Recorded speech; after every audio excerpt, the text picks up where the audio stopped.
बाबा साहब ने लिखा है कि जिसे अपने दुखों से मुक्ति चाहिए उसे लड़ना होगा, और जिसे लड़ना है उसे सबसे पहले अच्छे से पढ़ना होगा, क्योंकि ज्ञान के बिना लड़ने गए तो आपकी हार निश्चित है। जय भीम का नारा बोलने वालों, क्या आपने मेरे बाबा साहब जैसा थोड़ा भी संघर्ष किया है? यदि नहीं किया है तो आज से जुड़ जाइए। इंटरटेनमेंट और फिजूल की वीडियो आपने खूब लाइक और शेयर किया होगा। आइए ज्ञान और महानता के पथ पर ले जाने वाले इस वीडियो को भी लाइक और शेयर करें।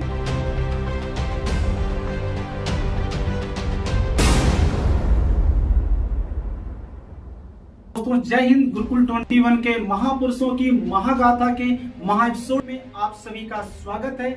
आज हम एक ऐसे युग निर्माता महापुरुष पर मंथन करने जा रहे हैं जो प्रत्येक युग युगांतर में प्रासंगिक रहेंगे। दोस्तों हम मंथन करने जा रहे हैं करोड़ों दिलों पर राज करने वाले, लाखों लोगों को सहारा देने वाले और भारत ही नहीं विश्व के असंख्य मानव जात के जीवन में नई रोशनी भरने वाले डॉक्टर भीमराव अंबेडकर जी, जो बाबा साहब के नाम से लोकप्रिय हुए, भारतीय संविधान के प्रणेता, महान विधिवेत्ता, मर्मज्ञ अर्थशास्त्री, कुशल राजनीतिज्ञ और अपने युग के सबसे प्रबल समाज सुधारक थे। महामानव युग पुरुष बाबा साहब दलित बौद्ध आंदोलन को प्रेरित किया और अछूतों से सामाजिक भेदभाव के विरुद्ध महान अभियान चलाया। श्रमिकों, किसानों और महिलाओं के अधिकारों को दिलाने में भागीरथ प्रयास किया। बहुत से लोग उन्हें सिर्फ दलितों का नेता मानते हैं, लेकिन बाबा साहब संपूर्ण मानव जात के नेता हैं, जो दबे कुचले, जिनका शोषण हो रहा है, जिन्हें समानता के तराजू में नहीं तौला जा रहा है, जो भीषण भेदभाव के शिकार हैं, उनके लिए तो बाबा साहब का संघर्ष और आदर्श किसी ईश्वर से कम नहीं है। डॉक्टर भीमराव अंबेडकर, जिन्हें करोड़ों समर्थक, प्रशंसक और अनुयायी स्नेह पूर्वक बाबा साहब के नाम से बुलाते हैं। बाबा साहब डॉक्टर भीमराव अंबेडकर, जिन्हें अपने जीवन काल में अथाह मुसीबतों का सामना करना पड़ा। डॉक्टर अंबेडकर स्वतंत्र भारत के पहले कानून मंत्री थे। बहुत सारी डिबेट अंबेडकर जी के बारे में जुड़ी है, लेकिन हमें याद रखना होगा, हम जिस पृष्ठभूमि से जुड़े होते हैं उसका हमारे जीवन पर बहुत गहरा प्रभाव पड़ता है। किसी भी पृष्ठभूमि का दर्द क्या होता है, उसे एहसास और महसूस करके नहीं जाना जा सकता है। दलितों, अछूतों के जीवन की समस्याओं, उनके दर्द, पीड़ा और समाज द्वारा किए गए शोषण और भेदभाव को सिर्फ इस समाज के लोग ही जान सकते हैं। दोस्तों आप इसका अंदाजा इसी बात से लगा सकते हैं, यदि किसी बेहद अमीर लड़की से गरीबी क्या है इस पर निबंध लिखने को कहा जाए तो वह क्या लिखेगी? वो लड़की जिसने गरीबी को नहीं देखा है वह लिखेगी, गरीब लड़की के पास छोटा सा बंगला होता है, उसके घर में 1-2 नौकर होते हैं, गरीब के घर में छोटा सा बगीचा होगा, पुरानी कार और बाइक होगा, घर में छोटा सा एसी होगा। वे प्रतिदिन नहीं, सिर्फ सप्ताह में 1 दिन छोटे मोटे होटल में खाना खाने को जाते होंगे। वैसे ही दलितों और वंचित समाज की कठिनाइयों और पीड़ा को वही समझ सकता है जो इस पीड़ा से गुजरा। अंबेडकर जी का जन्म महान दलित महार जात में 14 अप्रैल 1891 ईस्वी में मध्य प्रदेश के महू में हुआ था। अंबेडकर जी राम जी, मालो जी सकपाल और माता भीमाबाई के 14 संतानों में अंतिम संतान थे। पूरे खानदान में अकेले बच्चे थे जिन्हें स्कूल जाने का अवसर मिला। इनके पूर्वज ब्रिटिश सेना में सैनिक थे और इनके पिता अंग्रेज सेना में सूबेदार थे, जिसका लाभ अंबेडकर जी को मिल गया, जो इनकी जात के बच्चों को सामान्यतः उन दिनों नहीं मिलती थी। अंबेडकर जी को पढ़ने का फायदा मिला और वे स्कूल में पढ़ने लगे। जिस समय वे स्कूल में पढ़ रहे थे, पूरे स्कूल में अकेले दलित बच्चे थे और वो नाम था भीमराव अंबेडकर। अंबेडकर नाम बाद में उनके गांव के नाम से पड़ गया। उनके गांव का नाम था अम्बावाड़ा। कुछ स्थानों पर यह प्रसंग भी मिलता है कि उनके एक शिक्षक अंबेडकर नाम से ही उन्हें अंबेडकर सरनेम मिला, जो इन्हें बहुत स्नेह करते थे। वे एक ब्राह्मण टीचर थे। अंबेडकर को स्कूल में प्रवेश तो मिल गया, लेकिन उन्हें अन्य बच्चों जैसा अधिकार नहीं प्राप्त था। स्कूल के बच्चे घड़े से पानी पी सकते थे, लेकिन ये घड़े से पानी नहीं पी सकते थे। अछूत समुदाय से ताल्लुक रखने के कारण लोग पानी पिलाने वाले सहायक भी इन्हें काफी ऊंचाई से पानी पिलाते थे, क्योंकि उन्हें ऐसा लगता था कहीं पानी की धार में 440 वोल्ट का करंट ना उन्हें मार दे।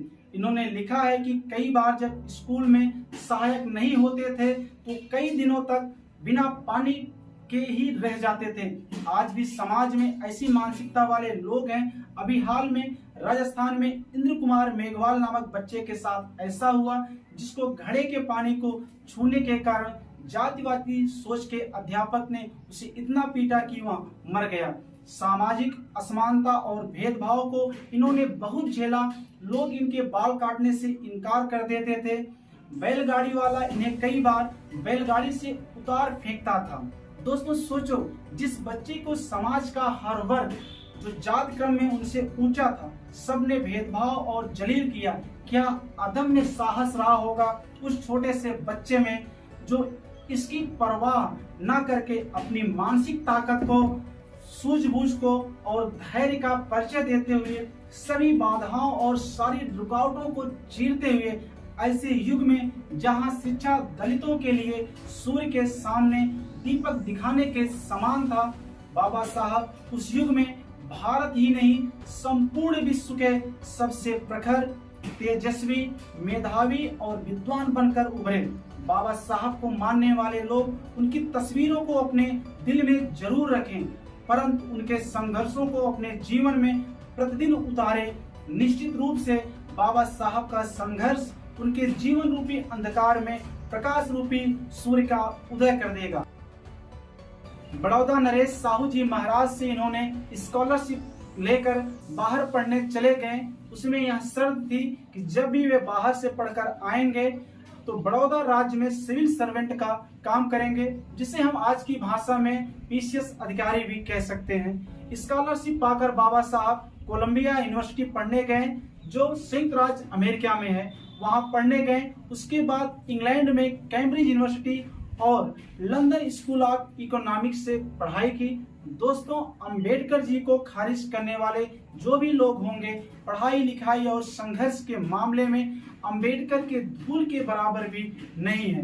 प्रायः हम देखते हैं कि कुछ लोग बीए, एमए, एमएससी और कुछ लोग पीएचडी करके बहुत इतराते हैं, लेकिन यह बात मैं दावे के साथ कह सकता हूं कि स्वाधीनता संग्राम में बाबा साहब ऐसे व्यक्ति थे जिन्होंने एक नहीं, दो नहीं, पूरी 4 पीएचडी की थी। 2 पीएचडी इकोनॉमिक्स यानी अर्थशास्त्र में, एक इन्होंने कोलंबिया यूनिवर्सिटी से और दूसरी इन्होंने लंदन स्कूल ऑफ इकोनॉमिक्स से की थी। बाबा साहब को कानून पढ़ने का शौक चढ़ा तो उन्होंने इसमें भी कोलंबिया यूनिवर्सिटी से पीएचडी की, जिसे हम एलएलडी भी कहते हैं। चौथी पीएचडी उनके महान योगदानों को देखते हुए उस्मानिया विश्वविद्यालय ने प्रदान किया। कोलंबिया यूनिवर्सिटी अपने स्थापना के 300 वर्ष पूरे होने पर इस बात पर रिसर्च किया कि 300 वर्षों में विश्वविद्यालय के सर्वश्रेष्ठ 3 छात्र कौन हैं। हम सबको इस बात पर गर्व होना चाहिए कि पहला नाम डॉक्टर भीमराव अंबेडकर जी का था। विश्वविद्यालय के गेट के सामने एक बड़ी सी मूर्ति लगी हुई है, जिसमें लिखा है आधुनिक भारत की नींव रखने वालों में से एक डॉक्टर भीमराव अंबेडकर, और मूर्ति के नीचे लिखा हुआ सबसे प्यारा वाक्य सिंबल ऑफ नॉलेज अर्थात ज्ञान का प्रतीक। अंबेडकर जी का सौभाग्य था कि उन्हें पढ़ने को मिला, और जब मिला तो उन्होंने इस पढ़ाई का भरपूर। बाबा साहब ने लिखा है कि जिसे अपने दुखों से मुक्ति चाहिए उसे लड़ना होगा, और जिसे लड़ना है उसे सबसे पहले अच्छे से पढ़ना होगा, क्योंकि ज्ञान के बिना लड़ने गए तो आपकी हार निश्चित है। बाबा साहब ने जब इतना कुछ समझ लिया तो उन्हें लगा कि इन्हें कुछ लिखना चाहिए, कुछ आंदोलन भी करना चाहिए। दलित वर्ग को सार्वजनिक कुएं और तालाबों से पानी पीने का अधिकार नहीं था। इसका अनुभव इन्हें स्कूल के दिनों में देखने को मिला था। सार्वजनिक तालाब से पानी दिलाने के लिए 1927 ईस्वी में इन्होंने महान सत्याग्रह किया। दलितों को मंदिरों में प्रवेश के लिए इन्होंने 2 मार्च 1936 को कालाराम मंदिर सत्याग्रह किया। जैसा कि इन्हें ईश्वर में कोई दिलचस्पी नहीं थी, ये सिर्फ इस भेदभाव को समाप्त करना चाहते थे, समाज में समानता लाना चाहते थे। आज थोड़ा पढ़ लिख लेने के बाद यदि हमारी थोड़ी सी बेइज्जती होती है तो हम तिलमिला उठते हैं। लेकिन सोचिए सर, विश्व के सबसे पढ़े लिखे व्यक्तियों में से एक बाबा साहब को 4 PhD और 32 डिग्रियों में महारत हासिल थी। इसके बाद भी उन्हें कितने कट अनुभवों का सामना करना पड़ा। बाबा साहब ने लिखा है कि जब बड़ौदा में PCS रैंक के अधिकारी थे, वहां उन्हें रहना था और रहने के लिए घर ढूंढ रहे थे। जैसे ही लोगों को यह पता चलता था कि ये दलित हैं, तो लोग इन्हें घर देने से इनकार कर देते थे। स्वाधीन भारत में हम भले ही कह दें कि सब कुछ सामान्य है, परंतु आज भी ये कंडीशन भारत के बड़े शहरों और गांवों में व्याप्त है। सोचिए पराधीन भारत में यह स्थिति कितनी ज्यादा रही होगी। बहुत से बच्चों को शहरों में आज भी जाति और धर्म को देखकर कमरे किराए पर नहीं मिलते हैं। ऐसे भेदभाव को मिटाने के लिए सरकारों, सामाजिक संगठनों और बुद्धिजीवियों को अभी और बेहतर प्रयास करने की जरूरत है। अंत में उन्हें एक घर मिला और वे और उनके दोस्त वहां गए। अंबेडकर जी पढ़े लिखे थे। मकान मालिक ने पूछने की जरूरत नहीं समझी कि आप किस जात से हैं। जब उसने पूछा नहीं तो अंबेडकर जी ने भी बताने की जरूरत नहीं समझी, भला इनको इस बात से क्या लेना देना था। अंबेडकर जी आगे लिखते हैं कि एक दिन जब ये सुबह उठे तो आसपास काफी शोर मचा था, काफी शोर आसपास आ रहा था। जब जहां कर देखा तो सैकड़ों लोग लाठी डंडे लेकर के खड़े थे। वे लोग इन्हें मारने पर उतारू थे। उस भीड़ में उनका मकान मालिक भी शामिल था। मकान मालिक ने कहा, तुम बिना बताए मेरे घर में आकर रहे और मेरे घर को अपवित्र कर दिया। उस दिन अंबेडकर जी का काम तमाम तो निश्चित था, लेकिन उनके 1-2 मित्रों के सहयोग से किसी गुप्त रास्ते से वे वहां से बच निकले। अंबेडकर जी के साथ ऐसी सैकड़ों घटनाएं हुई हैं उन्हें मारने के लिए। ये सत्य है, जब कोई वंचित वर्ग खूब ढेर सारा पढ़ लिख करके अपने अधिकारों की मांग करेगा तो समाज में पहले से ही अधिकार संपन्न लोगों को ये नागवार गुजरेगी। ये शाश्वत सत्य है, परंतु धीरे धीरे यही समाज आपके संघर्ष के आगे घुटने टेक देगा। लेकिन उसके लिए आपको पहले अंबेडकर जी जैसा कड़ा और महान संघर्ष करना पड़ेगा। संविधान का जनक उन्हें ऐसे ही नहीं मान लिया गया। संविधान सभा की लिस्ट में अंबेडकर जी का नाम नहीं था, परंतु महात्मा गांधी, जिनका अंबेडकर से ढेर सारा वैचारिक मतभेद था, उन्होंने नेहरू जी से कहा, बिना अंबेडकर जी के आपकी संविधान सभा अधूरी है, क्योंकि उनसे ज्यादा पढ़ा लिखा व्यक्ति आपकी पूरी संविधान सभा में नहीं है। वास्तव में पूरी संविधान सभा में सिर्फ BN राव, जो संविधान सभा के संवैधानिक सलाहकार थे, जो ठीक ठाक पढ़े लिखे थे, जिनके पास अच्छी डिग्रियां थी, बाकी सब अंबेडकर के समझ मिट्टी के ढेले के समान थे। दोस्तों, जय हिंद का नारा बहुत ही प्यारा है। जिस प्रकार यह हमारे नस नस में जोश पैदा कर देता है, वैसे ही जय भीम का नारा भी बहुत प्यारा है। यह भी असंख्य लोगों में जोश, जुनून और फुर्ती का संचार कर देता है। लेकिन जय भीम का नारा बोलने वालों, क्या आपने मेरे बाबा साहब जैसा थोड़ा भी संघर्ष किया है? यदि नहीं किया है तो आज से जुड़ जाइए। इंटरटेनमेंट और फिजूल की वीडियो आपने खूब लाइक और शेयर किया होगा। आइए ज्ञान और महानता के पथ पर ले जाने वाले इस वीडियो को भी लाइक और शेयर करें।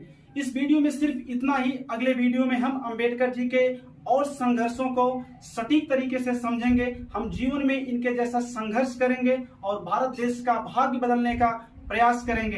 अंबेडकर जी के इन विचारों के साथ हम आपसे इस वीडियो में विदा लेते हैं। अज्ञानता से भय पैदा होता है, भय से अंधविश्वास पैदा होता है, अंधविश्वास से अंधभक्ति पैदा होती है, अंधभक्ति से व्यक्ति का विवेक शून्य हो जाता है, और जिस आदमी का विवेक शून्य हो जाता है फिर वह आदमी इंसान नहीं, मानसिक गुलाम होता है। इसलिए अज्ञानी नहीं, ज्ञानी बनिए। जय भीम, जय हिंद।